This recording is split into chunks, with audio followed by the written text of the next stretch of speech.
Alors oui Gladys, la Cour constitutionnelle a évidemment son mot à dire puisque la Cour constitutionnelle c'est en quelque sorte, si on peut résumer ça comme ça, si on peut simplifier, une gardienne qui veille à ce que la loi soit correctement appliquée, à ce qu'elle soit conforme à ce qui est écrit dans la Constitution.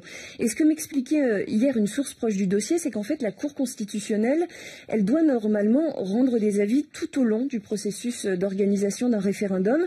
D'abord lorsque le président déclenche le processus, ensuite sur la mise en œuvre concrète de ce processus et enfin sur les opérations de scrutin elle-même et la proclamation des résultats. Ouais, on rappelle que dès la première étape, la Cour constitutionnelle s'était opposée à toute procédure visant à modifier la Constitution. Elle s'est aussi opposée à tout recours à un référendum pour modifier cette Constitution. Effectivement, Rohan, c'est une décision que la Cour constitutionnelle a rendue en septembre après avoir été saisie par l'opposition.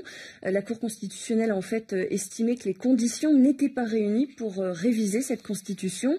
Alors, premier argument mis en avant par la Cour constitutionnelle, eh bien, c'est que pour enclencher le processus de réforme constitutionnelle, il y a besoin d'un Sénat. Or, vous le rappeliez à l'instant, Rohan, le Sénat n'a toujours pas été mis en place en Centrafrique. Et puis, deuxième argument, lors de sa prestation de serment en 2021, le président Touadéra avait juré qu'il ne réviserait pas le nombre et la durée de ses mandats. La Cour a donc conclu qu'il était illégal de revenir sur cet engagement. La Cour s'est aussi donc de fait opposée à l'organisation d'un référendum. Alors, que va-t-il se passer maintenant que le chef de l'État a écarté la présidente de la Cour?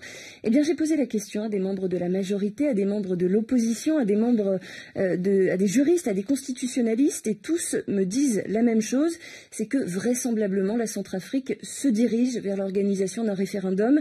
Il est en tout cas peu probable que le président Touadéra fasse marche arrière ou renonce à son projet.